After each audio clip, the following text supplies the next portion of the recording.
राधा कृष्ण भगवान की लीलाएं अनंत है और उन्हीं लीलाओं में से एक सबसे सुंदर लीला है ब्रह्मा जी का मोहनाश। सुख सागर की यह कथा आज शुरू करते हैं। ब्रह्मा जी मोहित भये, लखी माया बजराय, कीन बंद निज हाथ से, ग्वाले बछड़ा गाय। श्री सुखदेव जी बोले, हे परीक्षित, तुम भगवान श्री कृष्ण चंद्र की परम भक्त हो। भगवान की लीला कथा भक्तों के लिए स्वतः ही सरल और मधुर होती हैं, किंतु तुम जो बीच बीच में प्रश्न पूछकर उन्हें सरस और मधुर बना देते हो, हे परीक्षित, वो तो कथा को और भी अत्यंत प्रभावित कर देता है। अब ध्यान पूर्वक सुनो, मैं रहस्य युक्त कथा सुनाता हूँ। इस कथा को सुनने का अधिकारी प्रत्येक नहीं होता। तुम मेरे प्रेमी शिष्य हो, अतः तुम इसके सुनने के अधिकारी हो। भगवान श्री कृष्ण चंद्र जी अपने ग्वाल बालों को अगासुर दैत्य के मुख से बचा लाए हैं। आगे जो हुआ वह मैं तुम्हें सुनाता हूँ। यमुना जी का पुलीन अति रमणीय सुंदर स्थल है। वहाँ पर बालू स्वच्छ और कोमल है, हरे भरे वृक्ष हैं और पक्षी कलवर करते हैं। उस सुंदर स्थान को देखकर ग्वाल बाल बलराम और श्याम ने सोचा, क्यों ना यहाँ पर कलेवा कर लिया जाए। भूख भी खूब लग रही है और दिन भी बहुत चढ़ आया है। ऐसा विचार करके वह सब अपना अपना भोजन खोलकर वहाँ पर बैठ गए और भोजन करना आरंभ कर दिया। सभी ग्वाल बाले अपने अपने भोजन की बड़ाई कर रहे हैं। भाई, मेरा भोजन अति उत्तम है, तो दूसरा कहता है, मेरा भोजन तुमसे उत्तम है। इस प्रकार परस्पर बड़ाई कर रहे हैं। भगवान को अपने हाथों से खिला रहे हैं और स्वयं भी भोजन कर रहे हैं। हंसते हंसते लोटपोट होते जा रहे हैं। उस समय भगवान श्री कृष्ण चंद्र की शोभा अति निराली है। वह सबके मध्य में बैठे हुए ग्वाल बालों को हंसाते जा रहे हैं। इस अद्भुत छवि को देखकर स्वर्ग के देवता भी यही अभिलाषा करते हैं, हम ग्वाल बाल क्यों नहीं हैं? हम जगत के पिता के साथ ऐसा आनंद क्यों नहीं भोगते हैं? ये आश्चर्यचकित होकर लीला देखकर उनका मन पुलकायमान होता जा रहा है। ये परीक्षित, जब ग्वाल बाल इस प्रकार भगवान की लीला में मोहित हो रहे हैं, तब बछड़े चरते चरते दूर निकल गए हैं। जब ग्वाल बालों को बछड़ों का ध्यान आया तो सबके सब उठ खड़े हुए। तब श्री कृष्ण चंद्र बोले, तुम चिंता मत करो, सब अपने अपने स्थान पर बैठकर भोजन करो। मैं स्वयं जाता हूँ और बछड़ों को खोज कर ले आता हूँ। जगत के दृष्टा भगवान अपने बनाए हुए जगत को ही खोजने जा रहे हैं। कैसी अद्भुत लीला है। हाथ में दही भात का कोर है और वे नदी, पर्वत, गुफा आदि में बछड़ों को खोज रहे हैं। हे परीक्षित, अगासुर के कारण देवताओं की जय जयकार सुन ब्रह्मा जी को बहुत आश्चर्य हुआ था। वे सोचने लगे थे, कहीं पृथ्वी पर भगवान ने तो अवतार नहीं लिया है। वह जानने के लिए आकाश में स्थित होकर वह ये लीला देखने लगी। उन्होंने सब बछड़ों को एक गुफा में ले जाकर छिपा दिया था। फिर भी जब श्री कृष्णचंद्र बछड़ों को खोजने के लिए निकले तो ग्वाल बालों को अचेत करके उसी गुफा में लाकर बंद कर दिया और स्वयं अंदर ध्यान हो गए। जब भगवान श्री कृष्णचंद्र को बछड़े नहीं मिले तो यमुना जी के पुलीन पर वापस लौट आए, जहां उन्हें ग्वाल बाल भी नहीं मिले। ये सब देखकर उन्होंने जान लिया कि ये सब ब्रह्मा जी की करतूत है। भगवान तो जगत के दृष्टा और दृश्य दोनों हैं, उनसे कुछ छुपा है क्या? तत्काल ही ब्रह्मा जी की करतूत को जानकर उन्होंने अपने ही स्वरूप को बछड़ा ग्वाल बाल के रूप में धारण कर लिया और नए ग्वाल बाल तथा बछड़ों की सृष्टि रच दी। उनके लिए ये कोई नई बात तो नहीं थी। अनेक रूप वाले सृष्टि तो प्रभु रचते ही रहते हैं। वे बालक जितने छोटे जैसी रूप के थे वैसे स्वयं भगवान बन गए, वैसे ही बछड़े बना दिए और उन सब रूप में श्री कृष्णचंद्र भगवान प्रकट हो गए हैं। भगवान श्री कृष्ण अपने ही आत्मस्वरूप बछड़ा और अपने ही आत्मस्वरूप ग्वालों में स्वयं ही घिरकर भांति भांति की लीला करते हुए ब्रज में पहुंचे। जहां जिस ग्वाल बाल का घर था वहां चले गए। जिस गाय का बछड़ा था उसी गाय का बछड़ा बनकर स्तनपान करने लगी। ग्वाल बाल और गोपियां अपने बच्चों को ऐसे प्रेम करने लगी जैसे वो रोज श्री कृष्णचंद्र को देखकर करती हैं। वो ऐसा क्यों ना करें, क्योंकि स्वयं श्री कृष्णचंद्र ही तो उनके बच्चे बनकर आए हैं। हे परीक्षित, इस भांति 1 वर्ष तक भगवान श्री कृष्णचंद्र ग्वाल बाल और गायों के बछड़ों का स्वरूप धारण करके क्रीड़ाएं करते रहे। हे परीक्षित, बछड़ों तथा ग्वाल बालों के प्रति ब्रजवासियों का प्रेम बढ़ते देखकर बलराम जी को बड़ा आश्चर्य हुआ। वह इस रहस्य को ना समझ सके कि यह सब मुझसे और श्री कृष्ण से जैसा प्रेम करते हैं वैसा ही अपने बालकों से करने लगे हैं। वे अति चिंता में पड़ गए और विचार करने लगे, यह किसकी माया है? देवता की, किसी मनुष्य की या फिर किसी असुर की? जब बलराम जी ने अपनी ज्ञान दृष्टि से देखा कि सारा ब्रज श्री कृष्णमय हो गया है, तब उन्हें यह प्रतीत हुआ कि यह तो भगवान कृष्ण की ही लीला है। सभी बछड़ा तथा ग्वाल बालों के रूप में केवल श्री कृष्ण की दृष्टि आने पर उन्होंने श्री कृष्ण से पूछा, क्या कारण है? इसका रहस्य सूक्ष्म में बताइए। इसका क्या कारण है कि आप ही इन सिंह, पंछी, बेंत, रस्सी, बछड़ा, ग्वाल बाल सब में प्रकाशित हो रहे हैं? तब भगवान श्री कृष्ण ने बलराम जी को ब्रह्मा जी की करतूत सुनाई। हे परीक्षित, 1 वर्ष बीतने से 5-6 दिन पूर्व ब्रह्मा जी पुनः प्रकट हुए। ब्रह्मा जी के लिए तो ये काल उनकी आयु परिणाम से एक त्रुटि अर्थात एक क्षण के बराबर था। जब ब्रह्मा जी ने ब्रज में आकर देखा जैसे ग्वाल बाल मैंने छिपाए थे वे ही चर रहे हैं, उन्हें गवाले भी चरा रहे हैं, वही गुफा में है, तो उन्होंने देखा तो वह अचेत हो गए। तब उन्हें बड़ा आश्चर्य हुआ। उन्होंने अपनी ज्ञान दृष्टि से विचारा तो भी उनकी समझ में ये नहीं आया असली ग्वाल बाली कौन से हैं और नकली ग्वाल बाल कौन से हैं। वे भगवान श्री कृष्णचंद्र की माया में मुग्ध हो गए। ब्रह्मा जी भगवान को ठगने चले थे परंतु स्वयं ही ठगे गए। हे परीक्षित, जब ब्रह्मा जी ने इस प्रकार विचार किया तभी उन्होंने देखा सभी ग्वाल बाल तथा बछड़े कृष्णमय हैं। उनकी 4 भुजाएं हैं, श्याम वर्ण है, पीतांबर धारण किए हुए हैं, शंख, चक्र, गदा, पद्म धारण किया हुआ है, सिर पर मुकुट है, कंठ में कौस्तुभ बनी है, बाजूबंद, कुंडल, वनमाला सभी दिव्य वस्त्राभूषण अलंकृत हैं। उनके अंगों में अनोखी ही शोभा है। ब्रह्मा जी ने देखा शंकर इंद्रादि देवता से लेकर चराचर जगत उनकी पूजा और आराधना कर रहा है। अनिमा, लविमा आदि सिद्धियां मूर्तिमान होकर उनके निकट विराजमान हैं। उनकी संपूर्ण विभूतियां तथा संपूर्ण तत्व सभी उनकी सेवा कर रहे हैं। ब्रह्मा जी ने देखा सभी चराचर जगत कृष्णमय ही हो रहा है, सभी कृष्ण कृष्ण कर रहे हैं। ये आश्चर्यमय घटना देखकर ब्रह्मा जी स्तंभ हो गए। उनका तेज निस्तेज हो गया। वे एक कठपुतली की भांति निश्चेत हो गए।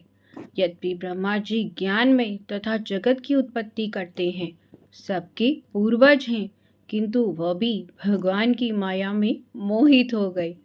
उन्होंने अपने नेत्र बंद किए और जब पुनः नेत्र खोले तो यह जगत तथा अपना शरीर दृष्टि में आया। उन्होंने वृंदावन धाम की निराली दिव्य छटा का दर्शन किया। भगवान की उस लीला भूमि में क्रोध, तृष्णा आदि का दोष कुछ भी नहीं था। वैर भय तो वहाँ प्रवेश भी नहीं कर पा रहा था। ऐसे उत्तम दिव्य धाम में पर ब्रह्मा अपनी नाट्य लीला कर रहे हैं। ब्रह्मा जी ने देखा वही श्री कृष्ण हाथ में दधी भात का कौर लिए बछड़ों को ढूंढ रहे हैं और वही श्री कृष्ण तत्काल अपने वाहन से हंस पर कूद पड़े हैं और वही श्री कृष्ण पृथ्वी पर लेटकर उन्हें साष्टांग प्रणाम कर रहे हैं। अपने जगमगाते हुए मुकुट के अग्रभाग से उनके चरण स्पर्श किए, आंसुओं की धारा से उनके चरण भिगो दिए, उनके चरणों में बार बार उठकर साष्टांग प्रणाम कर रहे हैं। तब अपने नेत्र पहुंचकर विनय भाव से सिर झुकाकर भगवान के सन्मुख खड़े हो गए हैं। जगत के नित्यंता भगवान के दर्शन करके अब वह कांपने लगे हैं। ठाड़ी स्तुति तप करे पर ब्रह्मा चितलाय, कृष्ण रूपमय सब लखे ग्वाले बछड़ा गाय। किनी बीन बहु भांति तप परियो चरण कुलाय, शमुनाथ में दास तुम माया परि न लखाय। श्री ब्रह्मा जी स्तुति करने लगे, हे प्रभु, आप ही एकमात्र जगत के कर्ता धर्ता और हर्ता हैं।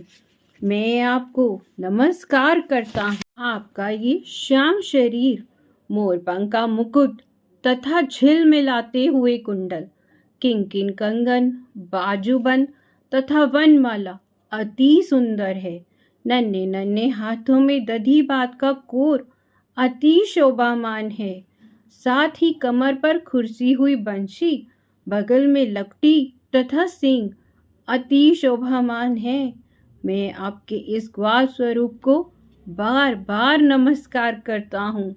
आपका ये विग्रह दिव्य अप्राकृतिक है, शुद्धिक सत्यमय है। मैं तथा शंकर जी और अन्य योगी जन भी समाधि द्वारा आपके श्री विग्रह की महिमा नहीं जान सकते, फिर अन्य तो इस श्री विग्रह को कैसे जानेंगे। हे प्रभु, जो सत्पुरुष ज्ञान के पछड़े में ना पड़कर आपकी शुद्ध भक्ति करते हैं, वे उस भक्ति के द्वारा आपकी लीलाओं कथाओं का श्रवण करते हैं, कीर्तन करते हैं। जो आपके स्वरूप को जान लेते हैं, आपकी भक्ति ही सब ज्ञानों का ज्ञान है और ये केवल वही कल्याण का स्रोत है। जो लोग भक्ति को त्याग कर ज्ञान के लिए कष्ट सहते हैं, उन्हें केवल कष्ट ही कष्ट हाथ में लगता है। हे परमात्मा, जब योग आदि द्वारा आपकी प्राप्ति ना हुई, तब बड़े बड़े योगियों ने भी भक्ति के द्वारा आपको प्राप्त किया है। आपके सगुण निर्गुण स्वरूप की महिमा अगम्य है, उसे कोई नहीं जान सकता, किंतु शुद्ध अंतःकरण वाले भक्तजन आपके स्वयं प्रकाश आत्मस्वरूप निर्गुण स्वरूप को भली प्रकार जान लेते हैं। हे प्रभु, आकाश के तारे, पृथ्वी के कण गिने जा सकते हैं, किंतु आपके सगुण स्वरूप और असंख्य गुण नहीं गिने जा सकते। आपका अवतार संसार के कल्याण के लिए हुआ है। जो पुरुष प्रारब्ध के भोगों को भोगता हुआ आपके चरणों में लगा रहता है, उसे आपकी भक्ति प्राप्त होती है। जैसे पुत्र को पिता की संपत्ति स्वतः ही प्राप्त हो जाती है। हे प्रभु, मैं बड़ा कुटिल हूँ, मैं आपको पहचान नहीं पाया। आप मायावियों के भी बड़े मायावी हैं। मैं आपके माया चक्र को समझ ना सका और अपनी माया का प्रयोग आप पर कर बैठा। मैं तो आपके सामने आग की एक चिंगारी के समान हूँ। मेरी उत्पत्ति रजोगुण से हुई है और आपकी उत्पत्ति सत्वगुण है। मैं अपने को जगत का कर्ता मान बैठा। ये मेरा अज्ञान नहीं तो और क्या है। मैं अभागा इस माया के जाल में अंधा हो रहा हूँ कि मैं तो आपका दास हूँ। महत आदि में उत्पन्न मेरा ये शरीर ब्रह्मांड है और आपके रोम रोम में ऐसे अनगिनत ब्रह्मांड समाये हैं। अतः मैं तो आपके शरीर में ही समाया हुआ हूँ। आपकी कोख में मेरा वास होने से मैं आपका पुत्र हुआ। अतः मुझे पुत्र समझकर मेरा अपराध क्षमा कीजिए। जिस प्रकार माता अपने बालक के अपराधों को क्षमा कर देती है, हे प्रभु, प्रलय के पश्चात आपकी नाभि से कमल उत्पन्न होता है और उस कमल से मैं उत्पन्न होता हूँ। फिर बताइए, मैं आपका पुत्र हुआ कि नहीं?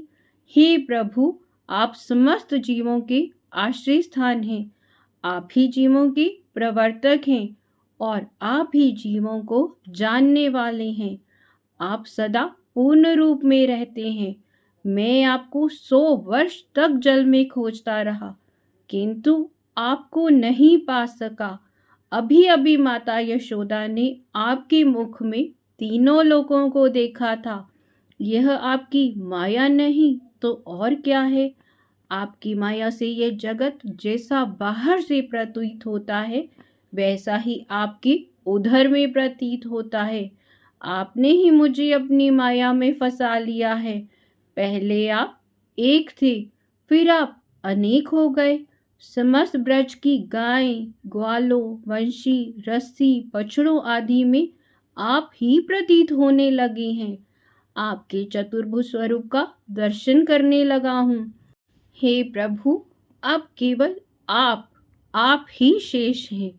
इस जगत में दृष्टि आने वाले समस्त पदार्थ और प्राणी सब आपकी माया है। जो नाशवान है, केवल सत्य तो आप ही हैं। जो अज्ञान के कारण आपको नहीं पहचानते हैं, उन्हें भी आप जीव रूप प्रतीत होते हैं। आप ही ब्रह्मा, आप ही विष्णु, आप ही रुद्र हैं और आप ही तीनों के अधिष्ठान हैं। आप ही स्वयं सब कुछ हैं। आप अव्यक्त जन्म होने पर भी संसार के कल्याण के लिए व्यक्त होकर अनेक रूप धारण कर अवतार लेते हैं। कभी देवता, कभी मनुष्य, कभी पक्षी आदि का रूप ग्रहण करके आप अपनी लीला करते रहते हैं और आपकी लीला जानी नहीं जा सकती। जब आप योग माया का आश्रय लेकर अपनी लीला का विस्तार करते हैं, तब उसे कोई नहीं पहचान सकता। आपकी लीला कब, किस हेतु और कितनी होती है, यह केवल आप ही जानते हैं। हे प्रभु, आप ही सच्चिदानंद घन स्वरूप हैं। आप ही एकमात्र सत्य हैं। आप ही स्वयं प्रकाश हैं और आप ही अविनाशी और नित्य हैं। आप पूर्ण अमृत के स्वरूप हैं। हे प्रभु, मैं आपकी शरण में हूँ। मेरा मोह नाश हो गया है। अब मुझे अपने लोक में जाने की आज्ञा दीजिए। इतना कहकर ब्रह्मा जी ने उनकी 3 परिक्रमा की और साष्टांग प्रणाम करके अपने लोक को चले गए। श्री सुखदेव जी बोले, हे परीक्षित, भगवान की माया से सारा जगत मोहित रहता है। उन ग्वाल बालों तथा बछड़ों को ब्रह्मा जी ने पहले ही छोड़ दिया था। जब भगवान श्री कृष्ण यमुना के पुलीन पर लौटे, तब ग्वाल वाले भगवान से कहते हैं, आओ आओ भाई, चलो भोजन करते हैं। तुम्हारे बिया हमने अभी तक एक कोर भी नहीं खाया है। आओ यहाँ बैठो, भोजन करो। तब भगवान ने उन ग्वाल बालों के साथ बैठकर भोजन किया और फिर अपनी गायों तथा बछड़ों को लेकर श्याम सुंदर तथा बलराम जी को आगे करके सब ब्रज की ओर चल दिए हैं। कभी नाचते हैं, कभी गाते हैं और कभी परस्पर खूब खेल खूल करते हैं।